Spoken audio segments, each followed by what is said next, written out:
up to 50% வரை தள்ளுபடி. S, நம்ம பாண்டிச்சேரி நேரு ஸ்ட்ரீட் ரவி கலர்ஸ்ல இப்போ அதிரடியான ஆடி தள்ளுபடி ஸ்டார்ட் ஆயிடுச்சு. ஜஸ்ட் 999க்கு 4 குர்தீஸ் 899 வர்த் உள்ள இந்த ஜிவாமி ஷேப் பேக் இப்போ உங்களுக்காக ஜஸ்ட் 399 தான். 399க்கு 2 லெகின்ஸ், ஆங்கிள் லெகினும் இருக்கு, ஃபுல் லெகினும் இருக்கு. பிராண்டட் இன்னர் வேர்ஸ்ல ஜஸ்ட் 100 and 200 தான். இங்க டி-ஷர்ட், ட்ராக் பேண்ட், ஷார்ட்ஸ் எல்லாம் ஜஸ்ட் 100 to 200 தான். விமென்ஸ்க்கான நைட் ட்ரெஸ், ட்ராக்ஸ் இது எல்லாமே கிளியரன்ஸ் இல்ல ஜஸ்ட் 100 ல 250 வரைக்கும் தாங்க. முக்கியமா நம்ம வீட்டு கிட்ஸ்க்கு கிளியரன்ஸ் இல்ல ஜஸ்ட் 100 ல 200 குள்ளேயே இருக்கு. அது மட்டும் இல்லாம இங்க இருக்கிற A to Z எல்லா கலெக்ஷன்ஸ்க்கும் ஸ்பெஷல் டிஸ்கவுண்ட் இருக்கு. அப்படியே இன்னும் வெயிட் பண்றீங்க? உடனே கிளம்பி நம்ம பாண்டிச்சேரி நேரு ஸ்ட்ரீட் ரவி கலர்ஸ்க்கு வாங்க. அண்ட் மறக்காம இந்த வீடியோவை ஆடி தள்ளுபடியில அசத்தலா ஷாப்பிங் பண்ணணும்னு நினைக்கிற உங்க ஃப்ரெண்ட்ஸ் அண்ட் ஃபேமிலிஸ்க்கு ஷேர் பண்ணிடுங்க.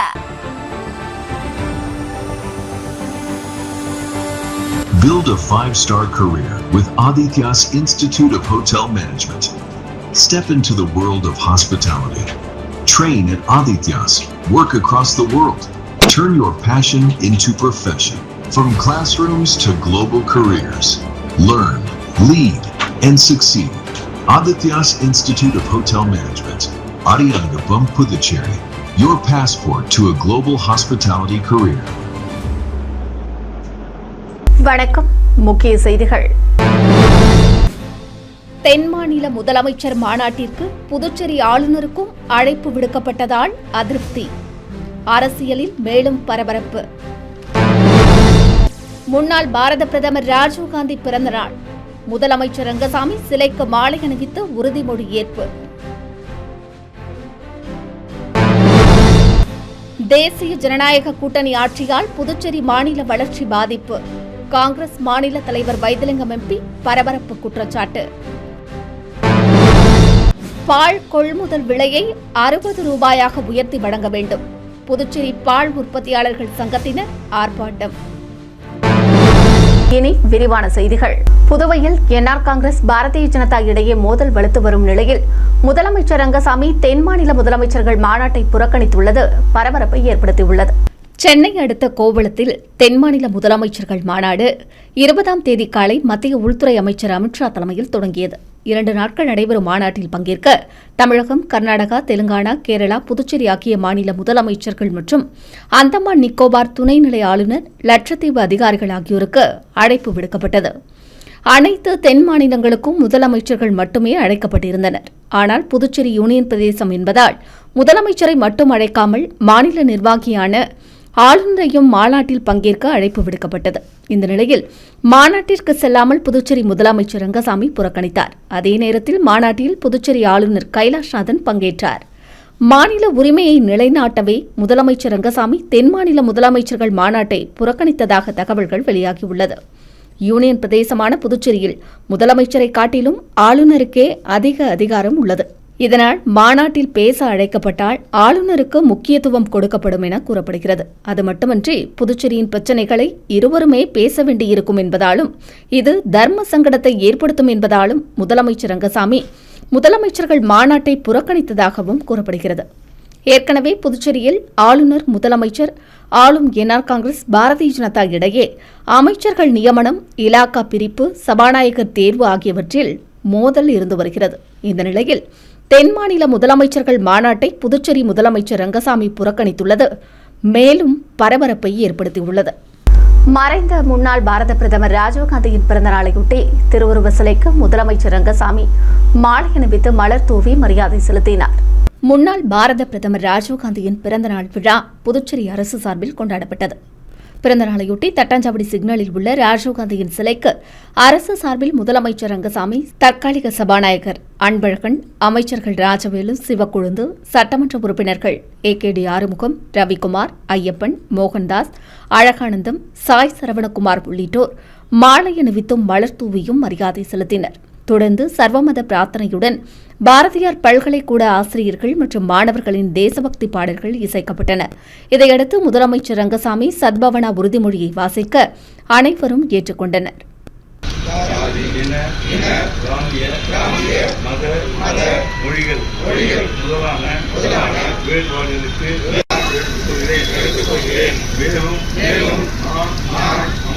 நமக்குள் ஏற்படும் வன்முறையை கொள்ளாமல் அரசியல் சாசன வழிமுறையின் மூலம் தீர்த்துக் கொள்வேன் என உறுதி எடுத்துக் கொள்கிறேன். புதுவையில் கடந்த 5 ஆண்டுகள் நடைபெற்ற ஊழல் தொடர்வதாக காங்கிரஸ் மாநில தலைவர் வைத்திலிங்கம் எம்பி தொடர் குற்றச்சாட்டுகளை முன்வைத்துள்ளார். மறைந்த முன்னாள் பாரத பிரதமர் ராஜீவ்காந்தியின் பிறந்தநாள் விழா காங்கிரஸ் கட்சி தலைமை அலுவலகத்தில் கொண்டாடப்பட்டது. விழாவில் பங்கேற்று பேசிய புதுச்சேரி மாநில காங்கிரஸ் தலைவர் வைத்திலிங்கம் எம்பி சரியான நேரத்தில் கணக்கு தீர்க்க வேண்டுமென முதலமைச்சர் ரங்கசாமி கூறியிருந்ததாகவும் அவர் எந்த கணக்கை தீர்த்தார் என கேள்வி எழுப்பினார். பாரதிய ஜனதா கேட்டதையெல்லாம் கொடுத்துவிட்ட முதலமைச்சர் ரங்கசாமி எதற்காக 3 மாதம் மாநில வளர்ச்சியை தடுத்தார் என்றும் கேள்வி எழுப்பினார். தொடர்ந்து பேசிய அவர் தற்போது சட்டசபையில் தற்காலிக சபாநாயகரை வைத்து நடத்த உள்ளதாகவும் பாராளுமன்றத்தை நடத்த பயப்படும் அமித்ஷாவை கண்டு புதுச்சேரி முதலமைச்சர் பயப்படுவதாகவும் விமர்சித்தார். மாநில அந்தஸ்து குறித்து பேசும் முதலமைச்சர் தென் மாநில முதலமைச்சர்கள் மாநாட்டில் பங்கேற்காதது ஏன் என்றும் கேள்வி எழுப்பினார். புதுச்சேரியில் இருந்து கொண்டு மாநில அந்தஸ்து கேட்டால் கிடைக்காதென குறிப்பிட்ட வைத்திலிங்கம் எம்பி டெல்லி சென்று மாநில அந்தஸ்தை வலியுறுத்தாதது ஏன் எனவும் தொடர் கேள்விகளை முன்வைத்தார். கடந்த 5 ஆண்டுகளில் நடைபெற்ற ஊழல் இப்போதும் தொடரப்போவதாக குறிப்பிட்ட காங்கிரஸ் மாநில தலைவர் இதுகுறித்து மக்கள் சிந்திக்க வேண்டும் என்று கூறினார். ஒட்டுமொத்தமாக இந்த ஆட்சியில் மக்கள் மற்றும் மாநில வளர்ச்சி பாதிக்கப்படுவதாக காங்கிரஸ் மாநில தலைவர் வைத்திலிங்கம் எம்பி குற்றம் சாட்டியுள்ளார்.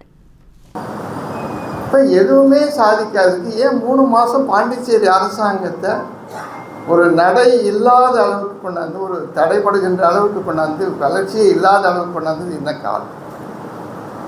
அதனுடைய விடைகள் என்ன அப்படின்னு முதலமைச்சர் சொல்லணும். சொன்னால் தான் இது சரியாகும். என்னென்னா இப்போ என்ன நினைக்கிறாங்க மக்கள் ரங்கசாமி கரெக்ட், நான் தான் ஏற்றுக்கிறோம், மாவீரன் தான். ஆனால் மாவீரனை காணுமே. அதாவது உதாரணமாக சொல்லணே, பாராளுமன்றத்தில் அமித்ஷா அவர்கள் நாடாளுமன்றத்துக்கே வர்றதுக்கு பயப்படுறாரு. பயந்துருந்தால் அவங்களுக்கு திருவண்ணாமலையில் போய் ஆசிரமத்தில் போய் சாமி கும்பிட்டு வர்றாரு, பாண்டிச்சேரிக்கு வர்றாரு. பாராளுமன்றத்தை கண்டு பயப்படக்கூடிய அமித்ஷாவை பார்த்து நம்ம முதலமைச்சர் பயப்படுறார். விலைவாசிக்கு ஏற்ப பால் விலையை உயர்த்த வேண்டும் உள்ளிட்ட பல்வேறு கோரிக்கைகளை வலியுறுத்தி பால் உற்பத்தியாளர்கள் சங்கத்தினர் சட்டசபை அருகே நூதன போராட்டத்தில் ஈடுபட்டனர். புதுவையில் பால் கொள்முதல் விலையை லிட்டருக்கு 80 ரூபாயாக உயர்த்தி வழங்க வேண்டும். தீவன மானியத்தை நேரடியாக வழங்காமல் ஆலை மூலம் உற்பத்தி செய்யும் தீவனமாக மானிய விலையில் வழங்க வேண்டும். பாலுக்கு லிட்டருக்கு 5 ரூபாய் ஊக்கத்தொகை வழங்க வேண்டும். தேர்வு செய்த பயனாளிகளுக்கு 500 மாடுகளை உடனடியாக வழங்க வேண்டும் உள்ளிட்ட கோரிக்கைகளை வலியுறுத்தி புதுச்சேரி சட்டசபை அருகே பால் உற்பத்தியாளர்கள் சங்கம் சார்பில் ஆர்ப்பாட்டம் நடைபெற்றது. ஆர்ப்பாட்டத்திற்கு சங்க செயலாளர் அன்புமணி, தலைவர் பத்மநாபன் ஆகியோர் தலைமை தாங்கினர். கலைச்செல்வன், பலராமன் உள்ளிட்டோர் முன்னிலை வகித்தனர். தமிழ்நாடு பால் உற்பத்தியாளர்கள் சங்க பொதுச் செயலாளர் பெருமாள் கண்டன உரையாற்றினார். ஆண்டுதோறும் விலைவாசிக்கு ஏற்ப பால் விலையை உயர்த்த வேண்டும் என்ற கோரிக்கைகளை வலியுறுத்தி ஆர்ப்பாட்டம் நடைபெற்றது. ஆர்ப்பாட்டத்தில் ஈடுபட்டவர்கள் தாங்கள் கொண்டு வந்திருந்த கேன்களிலிருந்து பாலை கொட்டி ஆர்ப்பாட்டத்தில் ஈடுபட்டதால் அப்பகுதியில் சிறிது நேரம் பரபரப்பு ஏற்பட்டது. முன்னதாக பால் உற்பத்தியாளர்கள் சங்கத்தினர் அண்ணா சிலை அருகே பால் கேன்கள் கறவை மாடுகளுடன் ஊர்வலமாக வந்தனர். அப்போது நகராட்சி அதிகாரிகள் மாடுகளை தெருக்களில் திரிய விடக்கூடாது என கூறி அவற்றை பறிமுதல் செய்ய வந்ததால் பரபரப்பு ஏற்பட்டது.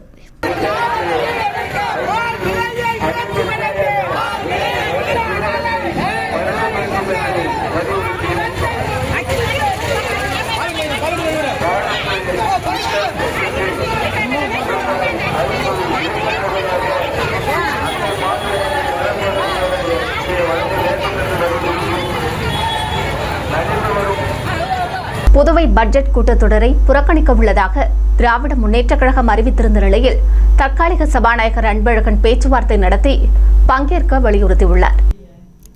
புதுச்சேரியில் முதலமைச்சர் ரங்கசாமி தலைமையிலான ஆட்சி அமையப்பெற்று 3 மாதங்களுக்கு மேலாகியுள்ள நிலையில் இதுவரை நிரந்தர சபாநாயகர் நியமிக்கப்படவில்லை. இந்த நிலையில் வருகிற 24ஆம் தேதி துணைநிலை ஆளுநர் உரையுடன் பட்ஜெட் கூட்டத்தொடர் தொடங்க உள்ளதாக தற்காலிக சபாநாயகர் அன்பழகன் அறிவித்துள்ளார்.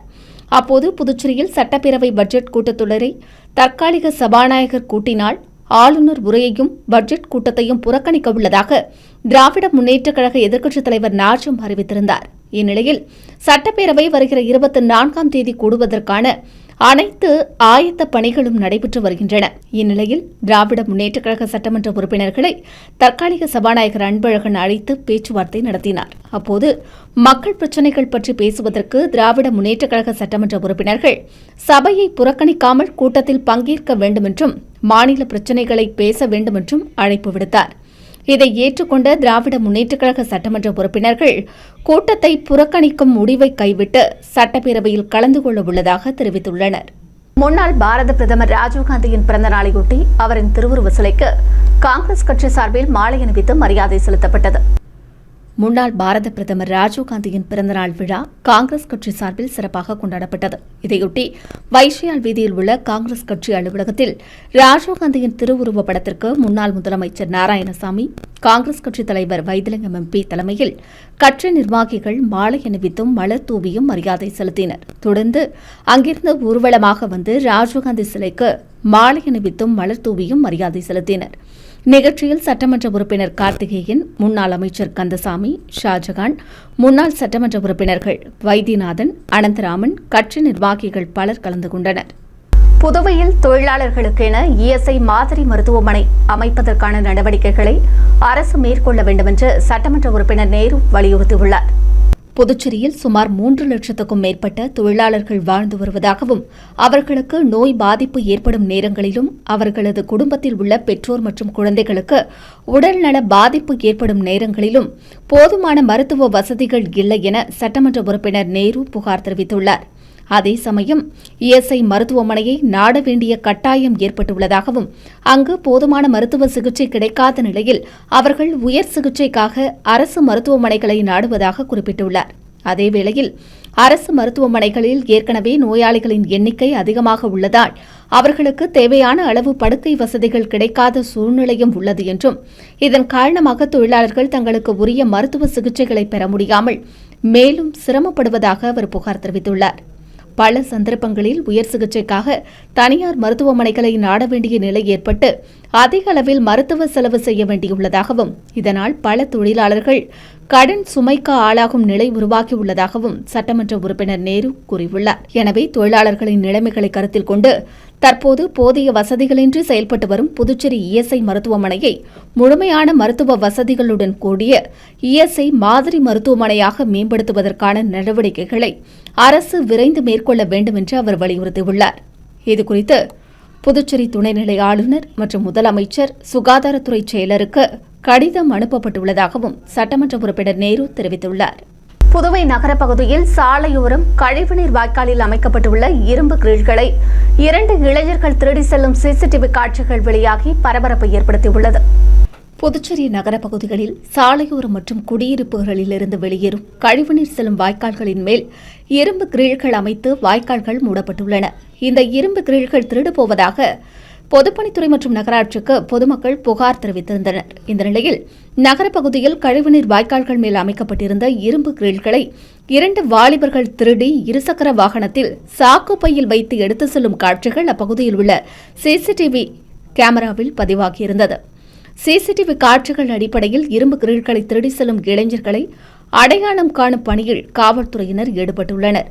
சாலையின் ஓரமுள்ள கழிவுநீர் வாய்க்கால்கள் மீது போடப்பட்டுள்ள இரும்பு கிரில்களை 2 இளைஞர்கள் திருடி செல்லும் சிசிடிவி காட்சி தற்போது சமூக வலைதளங்களில் வெளியாகி பரபரப்பை ஏற்படுத்தியுள்ளது.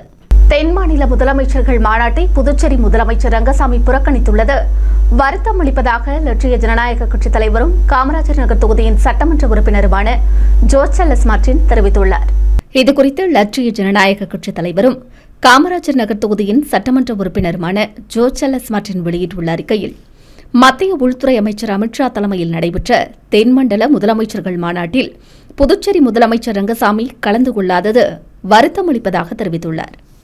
கூட்டணியில் இருந்தாலும் கூட மக்கள் நலனுக்கான உரிமை என்று வரும்போது சுட்டிக்காட்ட தயங்க மாட்டோம் என்று தெரிவித்துள்ள அவர், மாநிலத்திற்கான கூடுதல் நிதி மற்றும் முக்கிய வளர்ச்சித் திட்டங்களை பெற இதுவே சரியான களம் என்பதால் புதுச்சேரியின் நியாயமான கோரிக்கைகளை மத்திய அரசிடம் நேரடியாக வலியுறுத்த லட்சிய ஜனநாயக கட்சி எப்போதும் முன்னிற்கும் என்றும் அவர் குறிப்பிட்டுள்ளார். தட்டாஞ்சாவடி தொகுதியில் உடனடியாக இலவச அரிசி, கோதுமை வழங்க வலியுறுத்தி சேது செல்வம் தலைமையில் குடிமைப்பொருள் வழங்கல் துறை இயக்குநர் முத்துமீனாவிடம் மனு வழங்கப்பட்டது. தட்டாஞ்சாவடி தொகுதியில் ரேஷன் கடைகளில் உடனடியாக இலவச அரிசி மற்றும் கோதுமையை வழங்க வலியுறுத்தி சேதுசெல்வம் தலைமையில் குடிமைப்பொருள் வழங்கல் துறை இயக்குநரை சந்தித்து மனு வழங்கப்பட்டது. மனுவில் குடிமைப்பொருள் வழங்கல் துறை மூலமாக ரேஷன் கடைகளில் பொதுமக்களுக்கு இலவச அரிசி கோதுமை வழங்கப்பட்டு வருவதாகவும், வறுமைக் கோட்டின் கீழ் உள்ள சிகப்பு நிற அட்டைதாரர்களுக்கு மாதம் 10 கிலோ அரிசி, 2 கிலோ கோதுமை, மஞ்சள் நிற அட்டைதாரர்களுக்கு 2 கிலோ கோதுமை வழங்கப்பட்டு வருவதாக குறிப்பிடப்பட்டுள்ளது.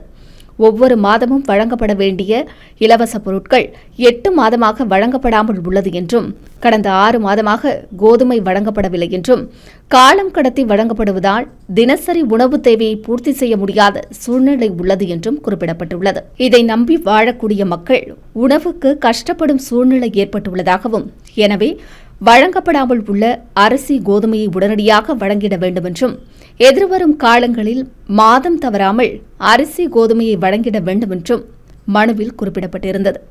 புதுவை தமிழ்ச்சங்கத்தில் நடைபெற்ற நிகழ்ச்சியில் முத்தையால்பேட்டை தொகுதியின் சட்டமன்ற உறுப்பினர் வையாபுரி மணிகண்டன் கலந்து கொண்டு திருவள்ளுவர் சிலைக்கு மாலை அணிவித்து மரியாதை செலுத்தினார். புதுவை தமிழ்ச்சங்கத்தில் உள்ள திருவள்ளுவர் சிலைக்கு மாலை அணிவித்து திருக்குறள் கூறும் நிகழ்ச்சி மாதந்தோறும் 20ஆம் தேதி நடைபெற்று வருகிறது. அதன்படி இம்மாத நிகழ்ச்சிக்கு புதுச்சேரி தமிழ்ச்சங்க தலைவர் முத்து தலைமை தாங்கினார். செயலாளர் சீனு மோகன்தாஸ் வரவேற்புரையாற்றினார்.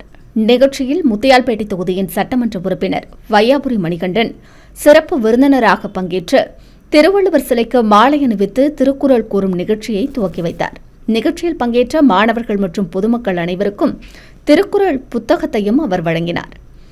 நிகழ்ச்சியில் தமிழ்ச்சங்க பொருளாளர் அருள் செல்வம், துணைத் தலைவர் திருநாவுக்கரசு, சுயநிதி பள்ளி கூட்டமைப்பு தலைவர் ரங்கநாதன் உள்ளிட்ட 200க்கும் மேற்பட்ட மாணவ மாணவிகள் பொதுமக்கள் பங்கேற்றனர். புதுவை மேட்டுப்பாளையம் அரசு ஆரம்ப சுகாதார நிலையம் மற்றும் விவேகானந்தா பள்ளி சார்பில் உலக கொசுக்கள் தினம் கடைபிடிக்கப்பட்டது. மேட்டுப்பாளையம் ஆரம்ப சுகாதார நிலையம் சார்பில் விவேகானந்தா பள்ளியில் உலக கொசுக்கள் தினம் சிறப்பாக கடைபிடிக்கப்பட்டது. நிகழ்ச்சியில் பள்ளி மாணவர்கள் ஆர்வத்துடன் கலந்து கொண்டனர். மேட்டுப்பாளையம் மருத்துவ அதிகாரி சரண்யா வழிகாட்டுதலின் பேரில் உலக கொசுக்கள் தினம் கடைபிடிக்கப்பட்டது. நிகழ்ச்சியில் சுகாதார ஆய்வாளர் தலைமையில் உதவியாளர்கள் கோபி, வேல்முருகசாமி, ராஜவேல் உள்ளிட்டோர் கலந்து கொண்டு மாணவர்களுக்கு கொசுக்கள் பற்றியும் கொசுக்கள் மூலம் பரவும் நோய்கள் குறித்தும் விரிவாக எடுத்துக் கூறினர். கொசுக்களின் வகைகள், அவற்றின் இனப்பெருக்கம், கொசுக்கள் மூலம் பரவும் டெங்கு, மலேரியா, சிக்கன்குனியா உள்ளிட்ட நோய்கள், அவற்றை தடுக்கும் முறைகள் பற்றியும், சுற்றுப்புறங்களில் தண்ணீர் தேங்காமல் பார்த்துக் கொள்வதன் அவசியம் குறித்தும் மாணவர்களுக்கு விழிப்புணர்வு ஏற்படுத்தப்பட்டது. மேலும் வீடுகள் மற்றும் பள்ளி வளாகங்களை சுற்றியுள்ள தேவையற்ற தண்ணீர் தேக்கங்களை அகற்றுதல், கொசுக்கள் பெருகும் இடங்களை கண்டறிந்து அழித்தல், சுற்றுப்புறங்களை தூய்மையாக வைத்திருத்தல் போன்ற தடுப்பு நடவடிக்கைகள் குறித்தும் விரிவாக எடுத்துரைக்கப்பட்டது. நிகழ்ச்சியில் விவேகானந்தா பள்ளி மாணவர்கள் மற்றும் ஆசிரியர்கள் கலந்து கொண்டு கொசு ஒழிப்பு மற்றும் கொசு மூலம் பரவும் நோய்களை தடுப்பதில் பங்களிப்பை வழங்கினர். அடுத்து வருவது புதுவை இன்றைய தங்கம் மற்றும் வெள்ளி விலை நிலவரம்.